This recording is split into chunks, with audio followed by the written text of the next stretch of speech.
Boa noite a todos os irmãos do Centro Espírita Caminhando para Jesus, aos internautas. Sejam bem-vindos para mais uma noite de estudos da doutrina consoladora. Hoje nós teremos nosso irmão Luiz Fernando, que é da Federação Espírita Pernambucana, e vai trazer o tema Psicologia do Desenvolvimento e Laços de Família. Importante esse tema, porque a família é a célula da sociedade e é o primeiro ancoradouro em que nós chegamos quando nascemos. Então, nosso irmão vai nos trazer esse tema. Vocês desliguem seus celulares, permaneçam atentos para o aprendizado da noite. E para iniciar os trabalhos, nosso irmão Fernando Guimarães, eu peço que ele faça a prece inicial. Meus amigos, boa noite a todos. Vamos elevar o nosso pensamento a Deus, agradecer este momento maravilhoso. Quero que possamos estar daqui mais com sabedoria da doutrina espírita, aprender e reaplicar lá fora o que é mais importante para nós. Essa casa é uma casa bendita que nos ensina tantas coisas maravilhosas, porque ninguém aqui é tão ignorante da doutrina espírita, dos ensinamentos divinos, não é? Então, vamos aproveitar esse instante maravilhoso e colocar em prática o que foi aprendido aqui lá fora. E é muito importante para nós. Que Deus abençoe, que Deus ilumine a todos que estão neste momento e nessa hora, e os nossos irmãos que não puderam estar aqui, aqueles que se encontram presos ao leito dos hospitais, dos abrigos, dos asilos, os nossos moradores de rua, que são muitos, tanto aqui como em outros estados brasileiros.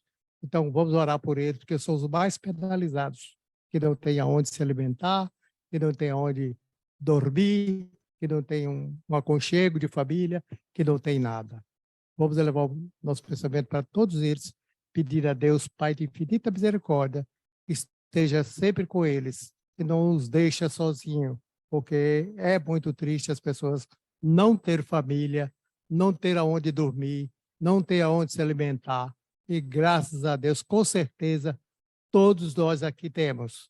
Só agradecer ao Pai Celestial por este momento tão maravilhoso, que a gente possa sair daqui com mais sabedoria dentro da doutrina dos Espíritos. Que assim seja. Passa a palavra ao irmão Luiz, que ele possa dar início aos estudos dessa noite de hoje, com muita tranquilidade e com muita serenidade. E assim, após essa prece, vamos dar a palavra ao nosso irmão Luiz Fernando para que nos traga a sua mensagem. Muita paz. Boa noite a todas e todos que nos acompanham presencialmente ou que nos acompanham através da internet. Meu nome é Luiz Fernando Lopes, sou espírita, de berço, nasci em família espírita e há muito tempo já colaboro com a doutrina espírita em várias atividades, entre elas a atividade da divulgação da doutrina espírita, razão pela qual estamos aqui para conversar sobre esse assunto que muito me interessa, do ponto de vista da doutrina espírita e também do ponto de vista profissional.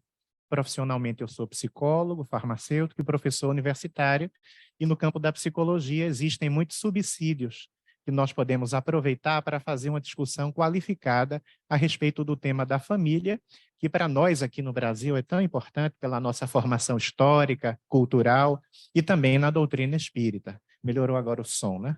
Agora sim, muito bem, todo mundo está me escutando melhor. Então vamos lá. Está passando direitinho aí, não está? Ok.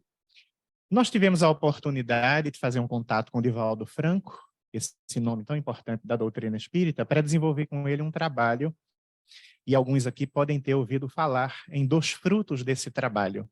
Aqui e também na internet, alguns devem ter ouvido falar.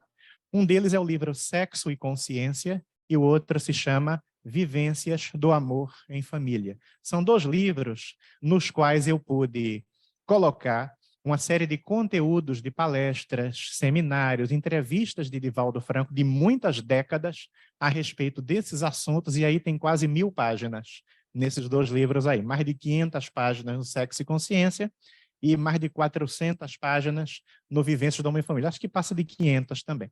Então, a gente vai encontrar nessas obras, como eu falei, a transcrição ou a degravação, como preferem alguns, dessas palestras de seminário, desse conteúdo de Divaldo Pereira Franco, né? Então, o conteúdo dele, de Divaldo, não é psicografado, são as falas de Divaldo Franco, e com várias notas de rodapé que eu coloquei para remeter o leitor a aprofundar cada assunto que Divaldo Franco trata nas obras da doutrina espírita, sobretudo as obras recepcionadas por médiuns confiáveis, como o próprio Divaldo, Raul Teixeira, Ivone Pereira e Chico Xavier.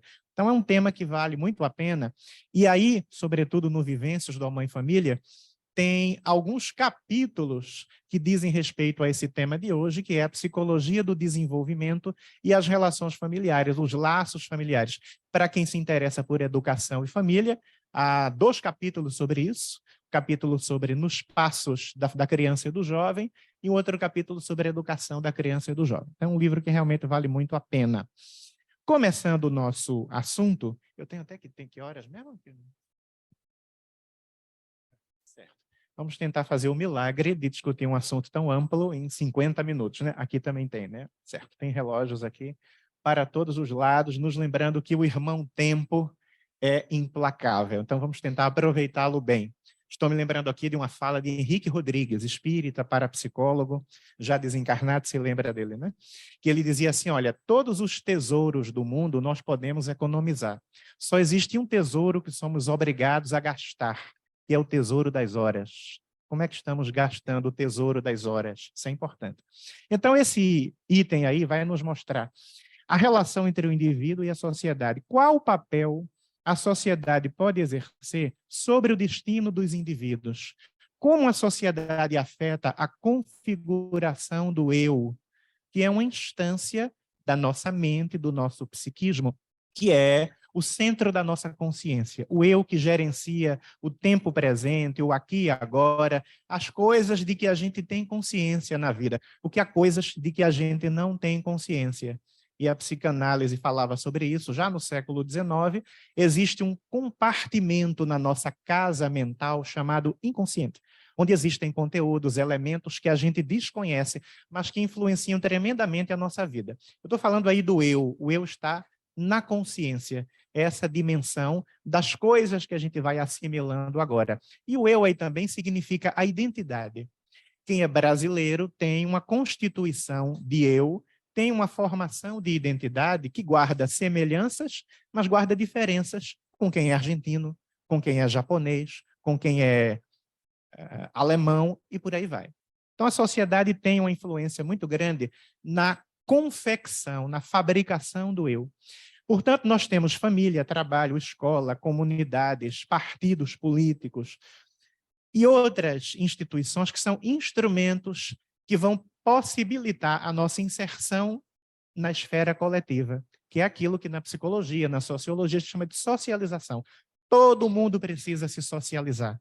Já disse um autor que homem algum é uma ilha cercado de solidão por todos os lados. Nós precisamos nos socializar. E é através do atrito das experiências que nós vamos evoluindo, porque é muito fácil ser um espírito evoluído como um ermitão, morando lá no meio do mato, no alto da montanha, sem ter ninguém para pegar no seu pé, para lhe alfinetar e testar o desenvolvimento das suas virtudes, das nossas virtudes. Então, o processo de socialização, ele é fundamental. Ninguém sabe ao certo o que é e quem é, até começar a experimentar a socialização. É tão curioso, pai e mãe de criança pequena, mas esse menino não era assim quando tinha 12 anos, quando tinha 2 anos, quando tinha 1 ano, quando tinha 3 anos. Como esse menino mudou? Na realidade, esse menino já era assim, em grande medida, mas ele guardava esses elementos no inconsciente, que não apareciam porque faltava a inserção na sociedade. A criança tinha somente a experiência de se inserir no primeiro grupo social a que a gente está submetido, que é a família. A gente chama de socialização primária. Daí, determinados elementos daquele espírito aparecem na socialização primária, na família, mas só vão aparecer em socializações secundárias, terciárias, na família, no trabalho, na comunidade. Portanto, a gente vai se descobrindo quando a gente vai se socializando. Aí a menina observando, enquanto o outro é mais proativo, e vai tentar resolver o problema, montar as peças. E a menina vai observando, ela é mais observadora, ela é mais meticulosa, ela quer ter certeza do que vai fazer antes de começar a fazer. Aí vai chegando numa idade mais avançada e vão aparecendo outros elementos. É curioso como meninas e meninos, em geral, são muito amigos quando são pequenos, né? Depois que chega a adolescência, um falando mal do outro, as meninas têm tudo contra os meninos têm tudo para criticar as meninas, mas um não vive sem o outro, né? Porque se procuram. Mas é muito interessante como vai havendo uma diferenciação de identidade, de gostos, de tendências. E nós sabemos, dentro da visão da reencarnação, que a doutrina espírita nos proporciona, que inúmeros elementos do nosso inconsciente, nossas experiências vão aflorando. E aí nós vamos mostrando quem realmente somos, de maneira mais integral. E aí a mãe se surpreende, o pai se surpreende, não é para se escandalizar, pode se surpreender, mas é preciso analisar de maneira mais meticulosa quem é aquele espírito que foi colocado nas minhas mãos para que eu eduque, e ter a serenidade de procurar os melhores caminhos para conduzir aquele espírito. Aquele espírito tem a sua individualidade. Na psicologia, na sociologia, a gente diz, é a subjetividade. Cada sujeito tem a sua alma. E nós não podemos querer, de uma hora para outra, arrancar de dentro do indivíduo elementos que formam a sua alma. Temos que aprender a fazer uma leitura espiritual daquela alma e ajudá-lo no seu processo de desenvolvimento autônomo, porque educação é estimular o outro a ter autonomia na busca da felicidade e no desenvolvimento da sua potencialidade. Educação não é domesticação, tem que ser desse jeito. Eu morei 15 anos em São Paulo e dando aula no curso de Direito, de Psicologia Jurídica, muitos alunos me diziam, mas professor, dando aula numa faculdade particular, de menos expressão do que grandes faculdades públicas que tem em São Paulo, como USP, Unifesp. E aí alguns alunos diziam, professor, eu fico tão triste, porque meu pai fez Direito na USP. E ele diz, você está fazendo Direito na Uni, não sei das quantas, eu fiz na USP. E eu me sinto tão rebaixado, professor. O que será que eu faço diante de uma situação como essa? Eu disse, olha, você diga ao seu pai que é muito bonito que ele tenha feito Direito na USP, mas você vai fazer na Uni, não sei das quantas, que é aquilo que a vida lhe proporcionou. E você vai ser feliz e vai ser um excelente bacharel em Direito, dando o máximo para assimilar esses conteúdos e se desenvolver profissionalmente, porque você não é obrigado a reproduzir a trajetória do seu pai. Você é um ser individual. Você tem a sua subjetividade e tem que construir o seu caminho. Você não veio à Terra para copiar a trajetória do seu pai. É assim que a gente pode ser feliz, com a nossa autenticidade. E aí, muitas vezes, eles se aliviavam com essa fala, porque entendiam que realmente a criança, o jovem, não reencarnaram para ser cópias dos seus pais, dos seus responsáveis ou dos seus educadores. Mas, evidentemente, que o pai, o educador, o responsável, tem que fazer o máximo para oferecer condições para um desenvolvimento psicológico saudável. Aí, existe um debate na história da filosofia muito interessante, dizendo que o homem no estado de natureza, dizem alguns filósofos, é essencialmente bom, mas ele vai sendo corrompido pela cultura, pela sua inserção na sociedade, pela vida coletiva. Outros filósofos sempre afirmaram, não, o homem ele é intrinsecamente mau no estado de natureza, quando ele nasce com seu equipamento biológico, e ele vai adquirindo virtudes, qualidades positivas. Então, existe esse debate. Para nós, na visão espírita, que é eminentemente reencarnatória, o homem nem é eminentemente bom, nem eminentemente mau. O ser humano, ele é um ser singular. Agora, nós poderíamos dizer que ele é um projeto luminoso, porque é um espírito criado por Deus. Mas como ele é criado simples e ignorante, ele tem seus vícios e tem suas virtudes, que resultam das várias encarnações. Portanto, essa visão que a reencarnação proporciona nos dá tranquilidade para entender que cada um está no seu ritmo evolutivo, que cada um tem suas experiências. Eu não comecei a ser professor nessa encarnação. É evidente que não, porque a tendência que eu tenho para ser educador é desde que eu era criança. Com 6, 7, 8 anos de idade, eu assimilava as informações que o meu pai transmitia para mim, que a minha mãe transmitia para mim em casa, e ensinava para os meus colegas. E meus professores diziam lá, esse menino vai ser professor. Não deu outra, né? Vaticinaram, palavra antiga, né? Profetizaram corretamente, né? Acabei sendo professor. Porque é uma tendência que a gente traz do passado, como ser administrador ou qualquer outra atividade que a gente exerce com uma certa facilidade. Então, na realidade, nós somos essa complexidade que é fruto da nossa biologia, que é fruto das experiências sociais que a gente tem e das experiências em outras encarnações. Vamos fazer uma síntese do sumário da sinopse do resumo. Então, aqui eu já falei sobre o indivíduo e a sociedade e a confecção do eu. Vá rememorando aí você, se você ainda não teve a sua memória de curto prazo comprometida pela idade avançada, que acontece com algumas pessoas. Olha aí, família, trabalho, escola, comunidades, partidos são instrumentos para nos tornar. Então, olha só, quem sou eu, né? Ninguém sabe ao certo o que é, quem é, até ser socializado. Olha aí, a criança tentando aprender quem é, a criancinha aí observando, que eu já falei, lembra? Lembra? Lembra, né? Eu já falei, e aí as criancinhas vão crescendo e vão vendo semelhanças e diferenças, e vem o estado de natureza. Não fomos muito longe então, não, né? No estado de natureza, e aí o processo de socialização. Que horror, né? A gente sai da natureza para depois intoxicar a natureza. Infelizmente é isso. Aliás, leiam o trabalho de André Trigueiro, Espiritismo e Ecologia, Ecologia e Espiritismo, que é um excelente trabalho, porque essas questões ambientais são fundamentais, né?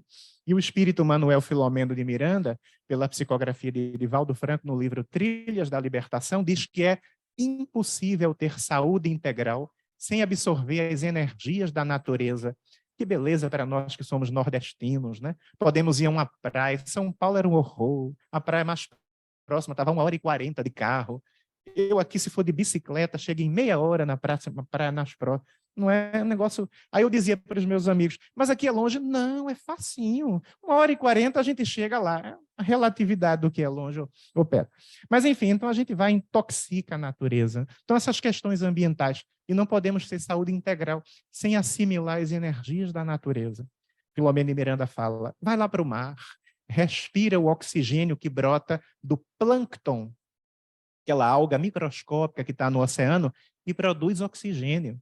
Então, ele diz lá, o plâncton, ao produzir esse oxigênio ele é muito bom para a recuperação de espíritos recém-desencarnados. Olha que coisa! Vai impregnar o perispírito desses espíritos recém-desencarnados e ajudar na recuperação para que ele possa se mover no mundo espiritual e seguir sua evolução.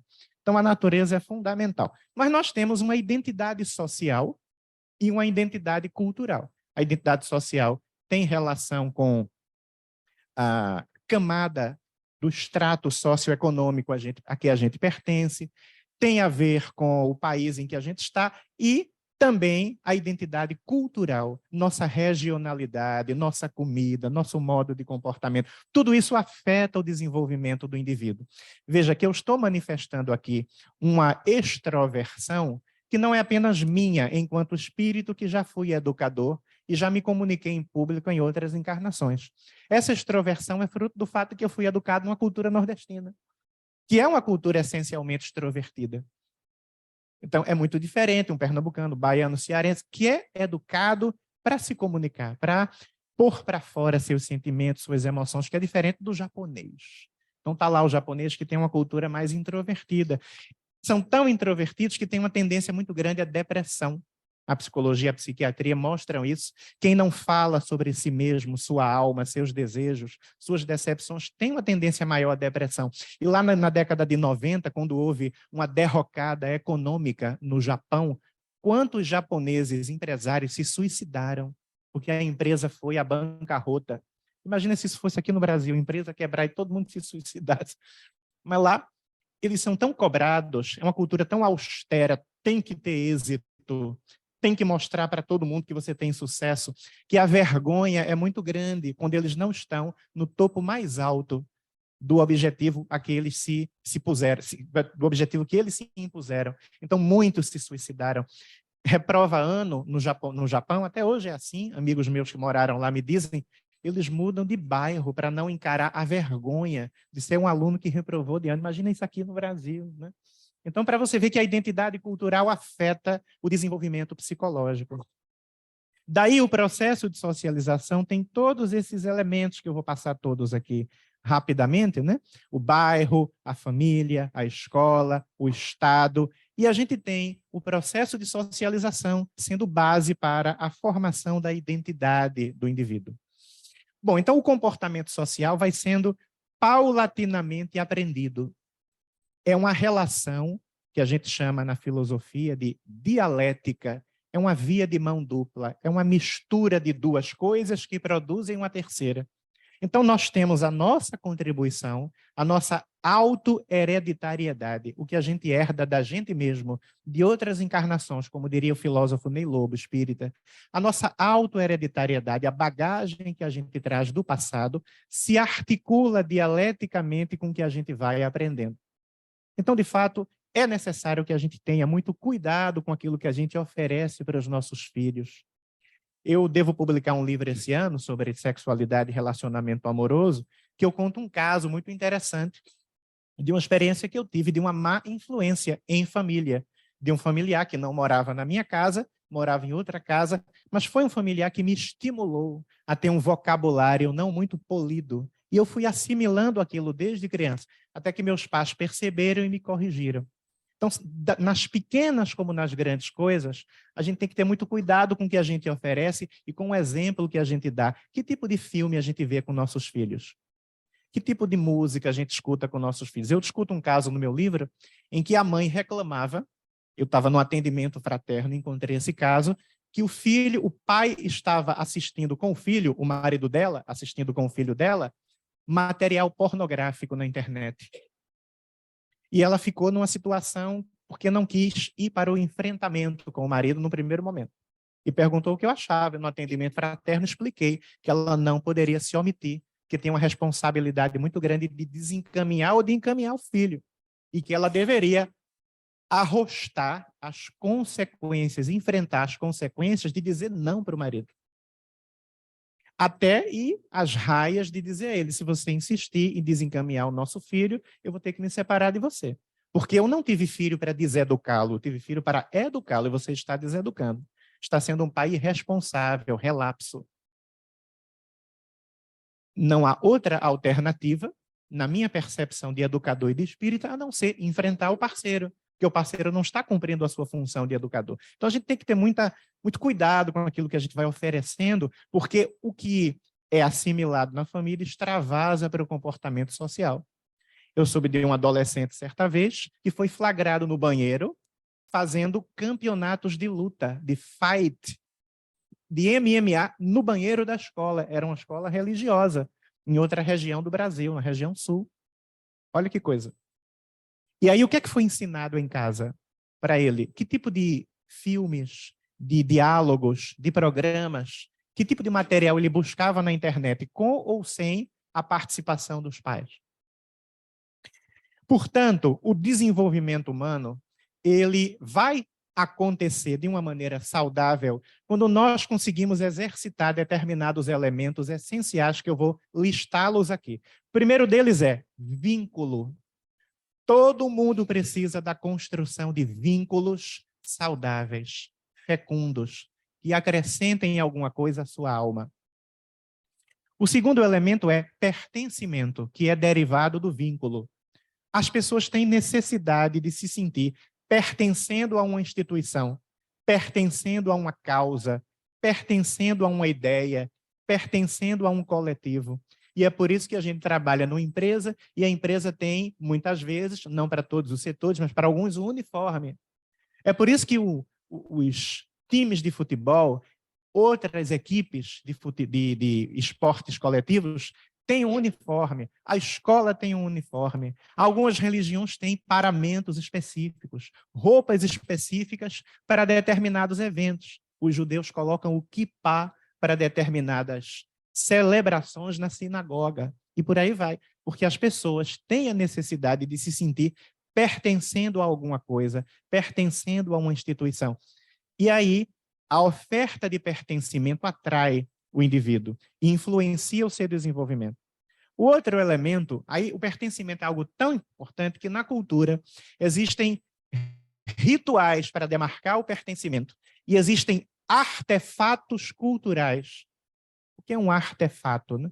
É um elemento material ou não material que pertence a uma cultura. Os anéis de casamento, de noivado, de namoro, são artefatos culturais que demarcam o pertencimento. O casal se sente um pertencendo ao outro, os membros do casal. Veja como o pertencimento é importante. As empresas, né? As empresas cobram que as pessoas vistam a camisa da empresa. Você veste a camisa da empresa por 30 anos. Um belo dia, a empresa, quando você chega no trabalho, diz, passe no departamento pessoal, que a partir de amanhã você estará desligado, sem lhe dar nenhum obrigado, né? Tem gente que passa por isso. E é profundamente violento. Várias empresas estão chegando à conclusão, devido a uma reflexão a respeito de saúde mental no ambiente corporativo. Eu e os meus colegas psicólogos e psicólogas temos contribuído para isso pelo mundo afora, psiquiatras também, enfermeiros, profissionais que trabalham com saúde mental, que tem que ser equipe multiprofissional. Estamos contribuindo para que as empresas ofereçam condições a fim de que os seus funcionários tenham saúde mental durante o tempo em que permanecerem na corporação e na hora que tiverem sido desligados, em que forem desligados. Tem que haver uma proposta mais humanizada, uma forma mais humanizada de desligar o indivíduo da empresa, sobretudo se ele não fez nada que depusesse contra ele ali no ambiente de trabalho. Sempre foi um bom profissional. Então, a humanização das relações humanas em qualquer lugar, no centro espírita, no ambiente de trabalho, precisa acontecer, porque senão é toda essa ideia de pertencimento que foi criada quando o indivíduo esteve na instituição é absolutamente falsa. Olha só o pertencimento mostrando pessoas de uma determinada religião vestindo roupas iguais, exatamente para se sentirem anexadas, vinculadas, ligadas àquela instituição. Cumplicidade é outro elemento fundamental que decorre do vínculo e do pertencimento. As pessoas querem se sentir construindo alguma coisa juntas. Olha só, os amigos, né? Cuidado para o elefante aí, de repente, não ficar muito sonolento e cair para o lado esquerdo, vai dar problema, né? Mas é a cumplicidade. As pessoas querem se sentir fazendo alguma coisa juntos. O cantor Lenine já diz, eu adoro fazer show em conjunto com meus amigos. A música, para mim, é uma desculpa para reunir os amigos. Eu gosto de compor junto. Então, ele tem várias músicas que ele compôs aqui com Lula Queiroga e outros compositores de Pernambuco e do Brasil, porque ele gosta dessa parceria, dessa cumplicidade, dessa produção conjunta. Então, essa cumplicidade é importante. Olha só, o menino, não, gatinha, não fica assim. Tamo junto, mano. Tal, né? Para se sentir cúmplice. Olha só agora, mão na cabeça. Aí o cachorro, tá bom, eu também, eu tô aqui, tô dentro, tô com vocês. Né? A ideia da cumplicidade. Mas temos também, por fim, o afeto. Vínculo, pertencimento, cumplicidade e afeto. O afeto em todos os momentos da vida, não apenas nas fases iniciais, mas também na fase de conclusão biográfica, no final da vida. Tantos casais esquecem que o carinho, a ternura, é a melhor troca que se pode fazer com o outro. Tem uma frase, eu tenho um seminário aí de 3 horas e tanto sobre vida conjugal, mas eu me lembro muito de uma frase da sabedoria judaica. Case-se com alguém com quem você gosta de conversar. Você vai ver na sua velhice o quanto isso é importante, sobretudo na velhice. Porque as pessoas não vão ficar com a ardência apaixonada, né? Com aquele afloramento vulcânico da sexualidade até 70 anos de idade. Isso não vai acontecer, né? Porque o corpo vai se modificando, as necessidades vão se modificando, a capacidade, o desempenho físico vai se modificando. Então, quando a gente gosta de conversar, estou me lembrando do marido daquela jornalista da Rede Globo, sempre faz comentário pela manhã, como é que é o nome dela? Não, a que faz o comentário no Bom Dia Brasil, esqueci o nome dela, agora faz comentários econômicos. Alguém quer lembrar? Diga aí. Aí eu estou me lembrando dela porque o marido dela foi entrevistado uma vez, eles se casaram já com idade mais avançada, né? Acho que os dois tiveram o primeiro relacionamento, se separaram e se conheceram já com idade um pouco mais avançada, mas maduros. E aí o entrevistador perguntou, como é que vocês se conheceram? E ele disse assim, olha, nós começamos a perceber que a nossa vida girava em torno de livros, de leitura, de estudo. E esse foi o elo primeiro que fez com que nós nos aproximássemos. E até hoje nossa vida continua girando em torno de livros. Olha que coisa. Então, é ter alguma coisa que deliga, que seja o elo para que esse casal, no momento em que a efusão vulcânica da sexualidade diminuir, consiga estar junto, ter motivo para estar junto. Porque o tema é polêmico, não dá tempo da gente se aprofundar muito mais, A separação, como disse Allan Kardec no Evangelho segundo o Espiritismo, o divórcio, é uma lei humana que tem por objetivo separar legalmente o que no coração já estava separado. Então, às vezes, algumas pessoas dizem assim, eu não tenho motivo para me separar. Mas tem uma outra pergunta que é importante. Você tem motivo para estar junto? Porque se não tiver motivo para estar junto, já é suficiente para se separar. Você tem que querer construir alguma coisa com aquela pessoa. Porque, aliás, os Espíritos dizem no Livro dos Espíritos, Deus não fez as pessoas para serem escravas umas das outras. Embora alguém possa ter um casamento provacional, difícil, mas não um casamento de escravidão, de ser espancado o tempo inteiro, ou um casamento em que você olha para a pessoa olha para você, e ambos chegam à seguinte conclusão: eu não consigo ver um motivo sequer para estarmos juntos numa relação de conjugalidade. Podemos ser amigos. Como amigos, nossa relação vai ser mais fecunda do que essa relação empobrecida, esvaziada que a gente vem mantendo por sabe-se lá qual motivo. Então, não apenas temos que ter motivos para a separação, mas também motivos para estar juntos. É o que diz o Livro dos Espíritos. Então, o afeto precisa ser garantido, de forma que vínculo, pertencimento, cumplicidade e afeto são elementos indispensáveis para um desenvolvimento psicológico saudável. Pausa para esclarecer o conceito. Desenvolvimento não é somente desenvolvimento de criança e adolescente. Para a psicologia, desenvolvimento é um fenômeno que acontece a vida inteira, do momento em que a gente nasce até o momento em que a gente abandona o corpo físico. Desenvolvimento é todo o curso de vida, ou como alguns autores preferem, um ciclo vital. Você está em desenvolvimento, Fernando. Apesar de ter muito mais cabelo branco do que eu. Estamos todos em desenvolvimento. E veja que esse conceito se conecta com a percepção espírita. Quem é que não está em evolução o tempo todo? Então, estamos sempre em desenvolvimento. Portanto, vínculo, afeto, pertencimento e cumplicidade são elementos fundamentais para o desenvolvimento saudável e não há grupo social na experiência humana que proporcione isso melhor do que a família.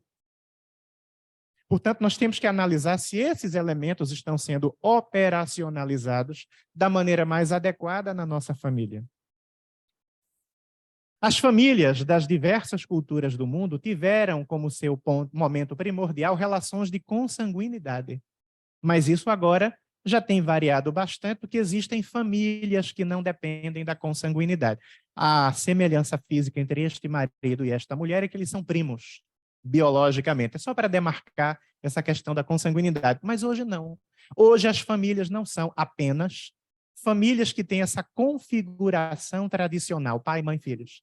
Família onde se tem afeto, pertencimento, vínculo e cumplicidade. Uma mãe solo, que cuida do seu filho, e um primo que veio de Sertânia, mora com ela, que veio de Cabrobó, mora com ela, e um amigo que ficou desempregado, não teve mais onde morar, ela chamou para morar. Se tem afeto, pertencimento, cumplicidade, é família.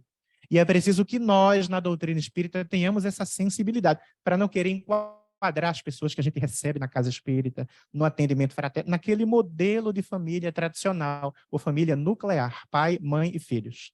Família é um conjunto de pessoas que tem esses elementos a que me referi. Então, são muitas as famílias. A gente tem a família de origem, aquela na qual a gente nasceu, e a gente tem a família que a gente constrói, onde a gente se casa e edifica uma relação de conjugalidade. E veja, eu tenho a família da minha mãe, da qual veio a minha mãe, a família do meu pai, da qual veio o meu pai, os meus irmãos. Tudo isso é a minha família de origem.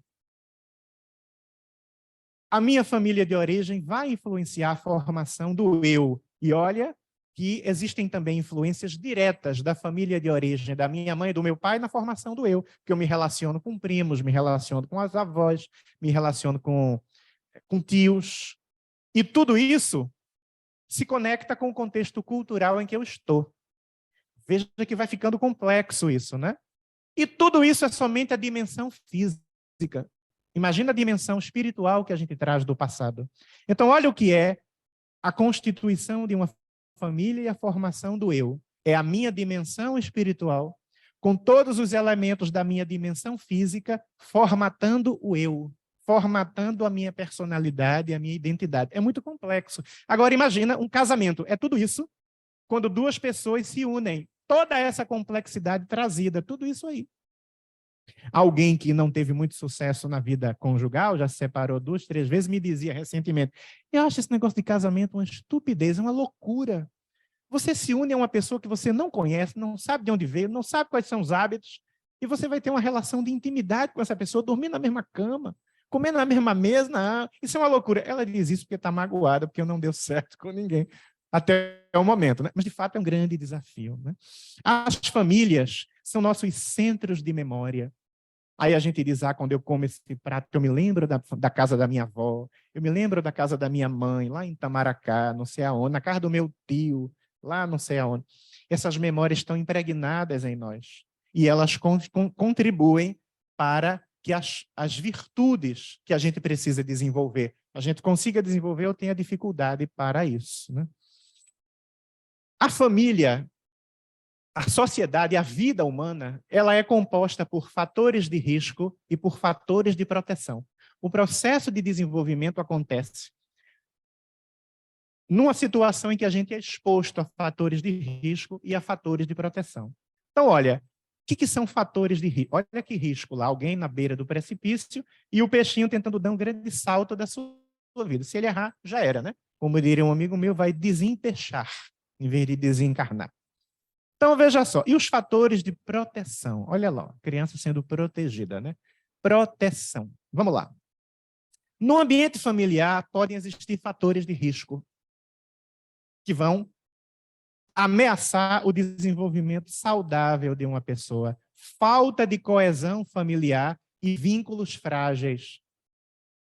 Quem são os amigos do seu filho de 17 anos, que sai de casa na sexta-feira à noite e volta no sábado às 6 da manhã? Ele estava com quem?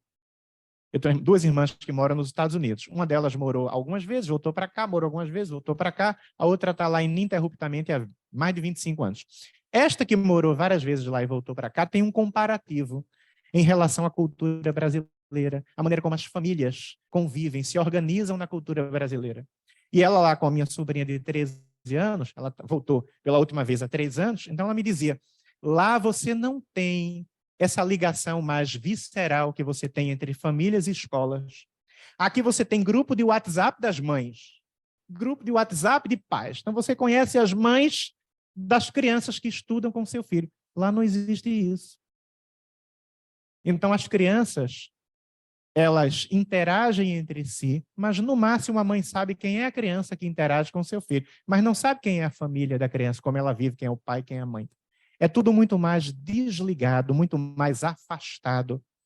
É um dos elementos que respondem por esse importante sintoma da sociedade norte-americana, que é a violência nas escolas, que parece que está chegando aqui no Brasil. Infelizmente, estamos copiando aquilo que não deveríamos copiar da cultura fragmentada dos Estados Unidos, que, como toda cultura, tem sua virtude e tem seus defeitos. Vamos pensar que é uma cultura que usa uma frase absolutamente deplorável: time is money. Tempo não é dinheiro, tempo é muito mais do que dinheiro, tempo é vida. Uma cultura que acha que tempo é dinheiro está destinada ao fracasso. E que nós, brasileiros, não queiramos assimilar essa ideia de que tempo é dinheiro, tempo é vida. Então, os vínculos têm que ser mais fortes. Me lembro de um amigo educador que dizia, você leva seu filho para brincar no final de semana? Aí muita gente leva. Não faça isso, pelo amor de Deus.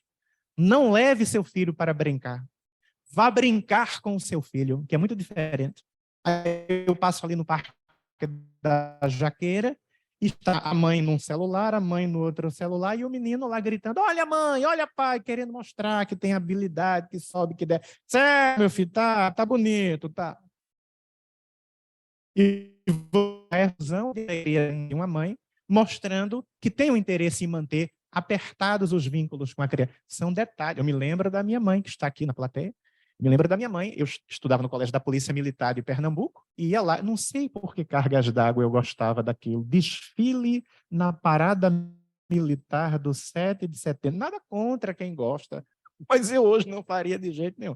Mas eu adorava, estava me socializando, descobrindo o mundo. Então minha mãe acordava cedo, meu pai ia lá e eu naquele sol, 5 horas da manhã, 6 horas da manhã. Daqui a pouco dava um intervalo, chegavam eles com um lanche. Me lembro que a primeira vez que eles chegaram com lanche, eu me surpreendi. Olha, mas como eles são cuidadosos. Veja que eu me lembro disso. Eu era muito criança. Isso fica na memória da criança. Que memórias você está construindo para o seu filho em relação à convivência com você? Então, falta de envolvimento dos pais na vida dos filhos. Esse hábito da família brasileira precisa ser exportado para o mundo. Você vai sair, meu filho? Vai. Com quem vai sair? Que horas vai? Como é o nome da mãe? Como é o nome do pai? Deixa o telefone, onde mora, WhatsApp. Pegue o mapinha no Google e mande para o meu celular que eu quero ver. Não temos que nos desgarrar. Esse é um excelente hábito. Falta de supervisão ou disciplina. Falta de supervisão. Aquele jogo que a criança faz, né? Papai, posso fazer tal coisa? Pode, meu filho, mas a mãe já negou. Então, pais que estão entrosados dizem, você já perguntou para sua mãe? Porque se ele mentir, ele tem que ser punido duplamente. Já perguntei e ela me autorizou. Ele está se comprometendo mais ainda, se ele perguntou e ela não autorizou. Mas, às vezes, ele fica inibido. Já perguntei, ela disse que não. Então, se a sua mãe disse que não, por que você veio perguntar para mim? Está ensinando para a criança honestidade, né? Que é dialogando que a gente se entende. Falta de regras ou ambiguidade em relação a certos comportamentos. Tem um parente na minha família que ele diz assim, não quero ninguém com falcatrua fazendo nada errado aqui não, quero todo mundo honesto. Falcatrua só eu que faço, que é para sustentar vocês. Eu não sei, Deus é bom que os filhos dele realmente são pessoas honestas e infinitamente mais educadas do que ele, que continua cometendo inúmeras falcatruas e coisas escusas que ele não quer contar para ninguém, né? Esses deslizes aí, essas enganações, ficar com o dinheiro dos outros e tal. Então, não pode haver ambiguidade. Como diria a meninada jovem, o papo é reto, mano. O papo é reto. Se tiver papo com curva, a criança detecta a hipocrisia da família. Veja que a hipocrisia é um dos grandes males que Jesus apontou, mostrando que os fariseus, saduceus eram hipócritas. Ah, mas você não pode curar no sábado, hipócrita. Se o seu animal cair num buraco no sábado, eu duvido que você deixe o seu animal morrer no buraco, você vai salvá-lo, porque é seu patrimônio, você é um hipócrita. Então, a família hipócrita está passando que mensagem? Fatores de proteção, nem só de coisa ruim, vive a realidade familiar. Eu tenho mais o quê? 5 minutos, é isso? Ou não? Não, né? Um pouquinho mais, né? Um pouquinho mais. Muito bem. Era isso que eu queria, eu estava reivindicando mais tempo. Aqui eu falei de uma maneira mais gentil para vocês, né, dizer, vamos lá, está tão bom e tal. Eu não quis pedir assim tão abertamente, para não ficar... 15, muito obrigado. Altos níveis de acolhimento familiar. Aí estava eu, grudado na televisão, assim, mais jovem, 8, 9 anos e tal. Aí minha irmã, mais nova, começou a curtir uma com a minha cara. É um cegueta, tá perto da televisão e tal. A minha mãe riu, meu pai riu. Você riu, viu? Você riu que eu me lembro. Não era para ter feito, não gostei. Fiquei chateado. É a minha mãe que eu estou falando. Você que não está entendendo, eu estou falando com ela. Aí minha mãe riu, meu pai, mas é que ela estava ocupada com outras coisas. Estou aliviando para o seu lado. Ela estava ocupada com outras coisas, dona de casa e tal. Ela não percebeu a gravidade de compactuar uma brincadeira que a minha irmã estava fazendo. Meu pai também não percebeu. Aí eu me irritei com 7, 8 anos de idade. Usei uma palavra não muito agradável, gritei assim, deixem-me em paz e tal, não sei o quê. Aí todo mundo se assustou. A minha irmã mais velha, tinha 9 anos de idade, disse assim, gente, por que é que vocês estão curtindo uma com a cara do garoto? Vocês não estão vendo que o garoto não está enxergando? Em vez de ficarem curtindo uma, leva o menino para o médico na segunda-feira, né? Porque realmente eu estava com dificuldade de enxergar e comecei a usar óculos, astigmatismo, miopia na época. Então, veja, acolher um psicólogo aqui muito conhecido aqui no movimento espírita, Silvio Romero, muita gente conhece. Ele disse que uma filha dele chegou para ele e disse assim, na adolescência, papai, se o senhor descobrir que eu estou usando drogas, por exemplo, uma hipótese, o senhor vai me tratar diferente? Se o senhor descobrir que eu estou usando, não, a expressão dela foi, se o senhor descobrir que eu experimentei, né? Não é algo consolidado, que eu experimentei de curiosidade, o senhor vai me tratar diferente? Ele disse, não, minha filha, eu vou tratar do mesmo jeito, agora eu vou perseguir a droga. A droga eu vou perseguir implacavelmente, porque não é o tipo de experimentação que uma pessoa com a sua consciência deve se permitir, você não precisa disso. Então, eu vou perseguir a experiência que você resolver ter em relação à droga. Se isso acontecer, mas eu vou tratar exatamente do mesmo jeito, porque eu amo você. Aí ele disse assim na palestra, ganhei um 10 da minha filha. é o acolhimento. Dizer para o filho adolescente, pré-adolescente, meu filho, qualquer coisa que lhe acontecer, qualquer coisa, qualquer problema, pode me contar, porque eu estou aqui para lhe ouvir. Não vou lhe recriminar, não vou bater em você, lhe castigar, não vou lhe tratar com grosseria, porque eu sou seu pai, sou sua mãe, sou seu tio, sou responsável por você. Eu estou aqui para acolher a sua alma, o seu coração. Qualquer coisa, não existe limite para isso, nem referência, nem fórmula. Qualquer problema, conte para mim, que eu quero saber para lhe ajudar. Vamos dizer isso desde a infância da criança. Para quando chegar na pré-adolescência, adolescência, se cometer algum deslize, sabe que em casa encontra acolhimento. Senso de confiança básica que decorre do acolhimento. Estou me lembrando de um caso de uma menina que engravidou, um adolescente, foi dizer para a mãe, tinha um vínculo grande com a mãe, tinha mais cumplicidade com a mãe, e ficaram assim, bolando, elaborando de que jeito vão dizer para o pai. Aí ela resolveu dizer num momento muito apropriado, na hora do almoço. Ela disse para ele, extremamente apropriado. Quando ele colocou o primeiro garfo de estrogonofe de frango na boca, papai, olha, eu queria dizer que eu estou grávida. O pai quase que engolia a colher com tudo assim, a colher ia goela abaixo, respirou fundo e disse assim, minha filha, parabéns, minha filha, a maternidade é algo sublime. Começou a chorar, abraçou a menina, ficou super feliz, a menina ficou tão impressionada. Minha filha, tá, é mesmo, papai, eu sei que você reclama. Por que reclamar, minha filha? Por que ficar triste? Se você tivesse uma doença grávida, é porque você está saudável, vai ajudar Deus na construção de um mundo melhor, como mãe. Parabéns, conversou. Depois de meia hora de acolhimento, agora vamos conversar. Como é que isso aconteceu mesmo? Minha filha, você não se planejou. Veja bem, você é estudante. Depois de meia hora de acolhimento. É assim que a gente faz. Relacionamento familiar que evite críticas severas e desmedidas. Encorajamento à participação das crianças nas decisões e responsabilidades da família. Vamos fazer aqui um conselho de família. Disse-me um amigo meu que ele começou servindo cafezinho na Fiat e terminou como vice-presidente do Banco Fiat. Foi crescendo, fez administração. O último cargo era ser presidente. Ele resolveu dar um outro salto na vida dele para montar a própria empresa. Mas como ele tinha uma vida estável, ele reuniu a família, os filhos, adolescentes, inclusive. Olha, é o seguinte, seu pai está querendo sair da Fiat, em vez de galgar o último posto, para montar a própria empresa.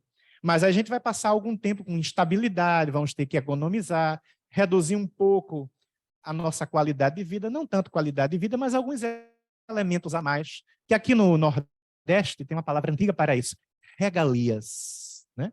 Algumas regalias, vamos ter que diminuir um pouco enquanto eu estabilizo a minha empresa. O que é que vocês acham? E os filhos disseram, nós topamos, papai, estamos com... Colocou os filhos no processo decisório. Claro que há coisas que são os adultos que têm que decidir, mas há outras coisas que os jovens, as crianças também podem decidir. Então, isso é importante. Portanto, eu não vou falar sobre isso aqui, não. Não dá muito tempo disso aqui. Deixe-me ver aqui, para onde é que eu vou, né? As famílias mudaram. Existe uma maior intergeracionalidade. Era algo impensável uma criança de 7 anos, de 8 anos, pedir licença para falar numa mesa com pessoas com bastante cabelo branco na década de 50, de 40. Impensável, porque criança não tem direito a ter opinião. Existe o aspecto positivo? Existe. A disciplina era algo mais internalizado. Aquilo que as pessoas que têm mais cabelo branco do que eu até hoje dizem assim, antigamente a gente passava o olho para a criança e ela já se recompunha. Hoje a gente passa o olho cai. Não é verdade, não vamos generalizar. Existem crianças que continuam sendo extremamente conscientes em relação a isso, que têm essa cumplicidade com os pais e que obedecem. Mas isso antes era muito mais generalizado, muito mais automático, porque as crianças precisavam da mediação dos adultos para ter acesso à realidade. Não existia internet, televisão. Hoje a criança não precisa da mediação do adulto. Por isso é mais difícil educar hoje do que era na década de 40 ou na década de 50. Então, como há vantagens e desvantagens em todas as gerações, uma grande vantagem da geração de hoje é a abertura para o diálogo entre gerações. Isso é muito importante. A família, então, tinha uma forte hierarquia, era um padrão tradicional. Hoje as coisas estão mais no campo da amizade. Para concluir essa reflexão breve a respeito de psicologia do desenvolvimento e relações familiares e laços familiares, demonstrando aí a necessidade de refletirmos sobre fatores de risco e fatores de proteção, eu quero mencionar essa situação muito delicada que estamos vivendo no Brasil. O Brasil passa a ter mais ataques em escolas. Nunca houve no país tantos ataques em escolas em um período de tempo tão curto quanto hoje. É realmente algo estarrecedor e a gente precisa se debruçar sobre esse fenômeno, que em parte significa a importação de práticas de outros países, como dos Estados Unidos. É a realidade. Então, vejam só. Assim como lá na psicanálise ou na psicologia junguiana, que é uma das abordagens que me interessam como psicólogo, psicoterapeuta, nós temos essa metáfora do iceberg para pensar sobre a mente humana. Aquela parte do iceberg que está do espelho d'água para cima é a consciência ou consciente. Esses conteúdos que estão no consciente são conteúdos de agora, do aqui e agora, que a gente se dá conta deles. Mas a parte mais volumosa do iceberg está do espelho d'água para baixo, que é o inconsciente. E olha que Freud e Jung não colocaram nas suas abordagens psicológicas a ideia da reencarnação. Eles iriam propor um inconsciente que é muito mais profundo e amplo do que eles imaginaram. À luz da reencarnação, o inconsciente acumulou elementos de toda a vivência evolutiva nossa, de todas as encarnações na experiência humana, e até elementos de quando nós ainda nem éramos espíritos, quando éramos princípio espiritual, frequentando outros reinos da natureza antes da experiência humana. Veja como o inconsciente, à luz da reencarnação, fica mais amplo. Então, olha, aquilo que está, e ele fala do pré-consciente, Freud, não interessa para nós, aquilo que está na superfície pode não ser o que é mais robusto. Vale para a mente humana. Se vale para a mente humana, também vale para esse fenômeno das escolas. As pessoas têm ficado somente naqueles elementos observados do espelho d'água para cima. É bullying, é negligência da família. Mas existem outras camadas embaixo disso. Existe a vulnerabilidade de jovens, jovens que estão assimilando ideologias radicais, extremistas pelo mundo afora. É um fenômeno sociocultural. Existem aí grupos online que são restritos e que praticam, disseminam o ódio. Existe aí um aumento no acesso a armas de fogo. Estou me lembrando da época do referendo, 10 anos atrás, ou 12, lembram? Se a gente deveria ou não ter acesso mais amplo a armas de fogo. Eu me lembro que Divaldo Franco publicou um vídeo sobre isso. Depois de transformar em texto, está na internet, vocês podem achar. A arma é um instrumento da covardia. Quem a tem, pretende usá-la. Coloquem assim no Google o que vocês acham. É a fala de Divaldo Franco que ele disseminou no movimento espírita, que foi realmente bastante aceita essa fala, e é uma fala coerente. A proteção do cristão não é a arma, é a sua conduta, é a sua vinculação a Deus. Nós temos que dialogar e não resolver os problemas através da arma. Foi o que ele colocou. E a disseminação das armas no mundo atende a interesses econômico-financeiros escusos. Sabe por que dificilmente a guerra da Ucrânia com a Rússia vai terminar rápido? Dificilmente terminará rápido, porque ela está alimentando a indústria armamentista bélica do mundo, sobretudo a norte-americana, que se organizou desde o final do século XIX e tem um poder político brutal. Então, esta indústria norte-americana e de outros lugares do mundo está ganhando rios de dinheiro com a guerra na Ucrânia, e ela fomenta conflitos armados no mundo inteiro há muitas décadas, porque ela ganha com isso. É um fenômeno sociocultural. A disseminação de discursos contra a mulher, racistas, contra isso, contra aquilo, discurso de ódio, né? E a espetacularização por parte da mídia. A mídia, com interesses subalternos, ganha dinheiro na divulgação disso. Por mais que alguns órgãos de mídia digam assim, não vamos divulgar o nome dessas pessoas porque elas querem 5 minutos de fama. É verdade. São órgãos internacionais que trabalham com justiça, com a promoção da paz no mundo, analisando a violência, que fazem essa proposta. Não vamos divulgar para não dar holofote, é verdade. Então, veja, a família pode resolver tudo, a escola pode resolver tudo, nenhum órgão separadamente pode intervir de maneira qualificada, de maneira efetiva em um fenômeno que é tão amplo. Não vamos colocar tudo nas costas da família. Claro, é o principal grupo social que existe na experiência humana? É. Nenhum grupo social oferece vínculo, afeto, pertencimento e cumplicidade da maneira como a família oferece. Mas nós precisamos construir não apenas uma família educadora, não apenas uma escola educadora, precisamos construir uma sociedade educadora. Perguntaram para o professor, doutor em filosofia e professor de ciência política na Universidade de São Paulo, Fernando Haddad, hoje ministro da Fazenda, você acha que o Estado tem que ser educador? Ele disse, antes do Estado, a sociedade tem que ser educadora. A sociedade precisa ser educadora de maneira mais ampla para que o Estado seja educador e para que nós possamos elaborar políticas públicas de educação que sejam efetivas. Nossa sociedade é educadora? Nossa sociedade propõe o quê para o jovem? Propõe que o sucesso, se tornar celebridade do dia para a noite através da internet, deve ser o alvo de todo jovem. Eu vi um jornalista na internet falar sobre isso. Ele dizia, meu filho de 8 anos, quando eu abri um canal na internet, disse, pai, você é o máximo. Porque para a geração que tem 8 anos, ser youtuber é o topo da escala evolutiva. Não precisa ter bagagem, ter estudado jornalismo, ter estudado ciências humanas, ter estudado comunicação, algo que lhe possibilite fazer um trabalho de comunicador mais qualificado. Não precisa. Basta ter uma câmera e começar a obter cliques, começar a obter likes, que você vira uma celebridade, mesmo que o conteúdo que você transmite seja péssimo. Veja que tipo de sociedade. Uma sociedade que estabelece algoritmos que vão escanear que tipo de visitas na internet você faz. Quais são seus interesses como consumidor? E aí, avaliando os seus interesses, vão ficar o tempo inteiro oferecendo no seu smartphone produtos e serviços que têm a ver com o seu interesse. E aí essa sociedade deseducadora faz com que a criança e o jovem, e o adulto também, deforme a sua relação com o tempo. E aí a pessoa fica 3 horas na internet. Por quê? Porque o algoritmo fica oferecendo o tempo inteiro produtos e serviços do interesse daquela pessoa. E ela se perde e deixa de se cultivar a si mesma. Para quê? Para dar like, comprar produtos e serviços e fazer as grandes corporações do mundo enriquecerem. Elas não estão preocupadas com a saúde mental da criança e do adolescente. Elas estão preocupadas em ficar cada vez mais ricas. Veja, é uma forma social de vida.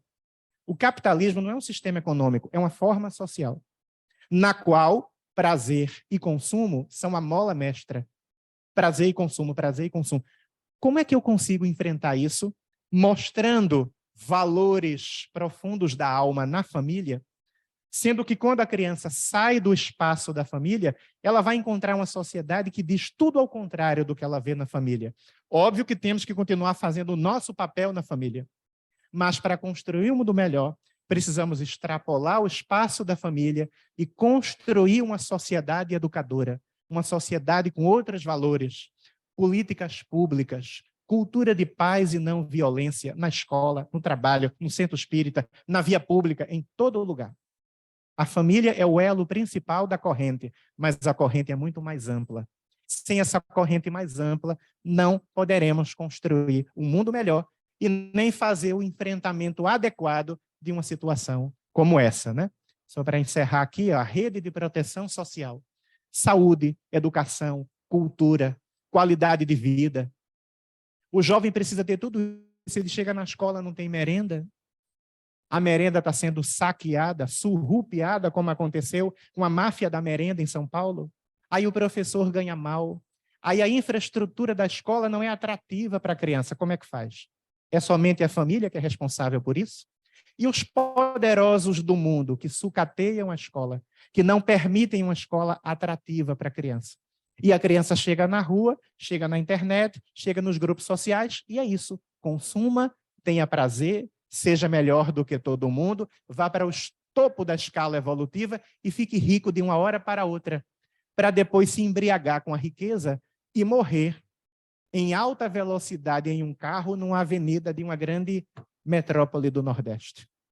Acho que não é preciso falar muito. Se embriagou com o dinheiro e com o poder na adolescência, não é? Aí o funk ostentação me lembra de uma música, estou encerrando, funk ostentação, que o menino compôs porque ele mandou fazer uma coroa de ouro maciço mesmo, menino de 18 anos de idade, que ficou mega rico com o funk ostentação, e ele usava a coroa. E a letra da música dizia: conquistei vida de rei. Que ilusão, com 18 anos de idade. Então, essa é a sociedade que a gente precisa transformar. Começa na família e se espraia para a macrodimensão da sociedade, para que nós possamos ter a possibilidade de um desenvolvimento psicológico saudável para nossas crianças e adolescentes. Eu agradeço a oportunidade de dialogar e também agradeço a oportunidade de voltar a essa instituição na qual eu estive como integrante do Grupo Jovem há 30 anos, quando o seu Fernando era presidente, Dona Selme aqui estava, e quando Janete e Beto eram os coordenadores do Grupo Jovem.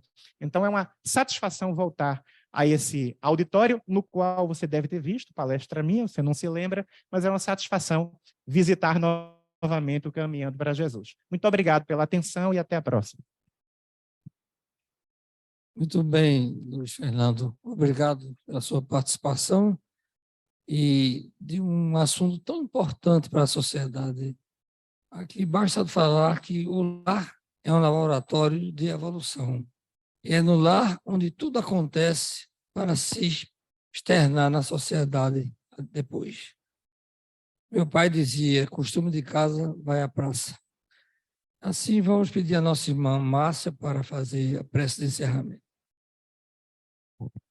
Senhor da vida, Mestre Jesus, Maria Santíssima e mentores dessa casa, agradecemos esse momento que podemos estar aqui presentes, ouvindo tantas informações, tantas situações de como estamos, como é que está a nossa família, como é que está a nossa sociedade. Sabemos que é muito, muito difícil o conviver por tudo que foi mostrado aqui, aquele iceberg que a gente viu ali, que existe o inconsciente, existe o que a gente traz de outras vidas. Então, muito difícil. Mas a doutrina espírita nos traz toda essa visão, todos esses esclarecimentos, para que possamos entender o porquê de tudo. Nada acontece por acaso. Nem hoje de estarmos aqui, todo esse grupo que está aqui, material presencial, está por acaso. Estamos hoje aqui porque precisávamos ouvir tudo que foi trazido pelo nosso irmão orador. E que os outros irmãos desencarnados, que sabemos que estavam aqui também, muito em número muito maior do que o que estamos agora aqui, que possam também ter assimilado, ter aprendido, e que possamos retornar para casa nos sentindo mais fortalecidos, muito mais nítido a importância da doutrina espírita, a doutrina da religião na família, o quanto que é importante o nosso evangelho no lar, para trazermos essa harmonia, para trazermos os nossos filhos, enquanto pequenos, enquanto adolescentes, para ter esta visão mais ampla, mais larga, porque somos os pais orientadores. E agradecendo muito, muito a espiritualidade, esse momento de harmonia, de calma, e que todos estávamos aqui muito concentrados, ouvindo, assimilando e aprendendo. Louvado seja Deus. Possamos passar a palavra ao nosso irmão para dar por encerrada a primeira parte dos trabalhos. E assim seja. E assim concluímos os trabalhos da primeira fase. Pedimos que todos permaneçam harmonizados para o passe. E muita paz.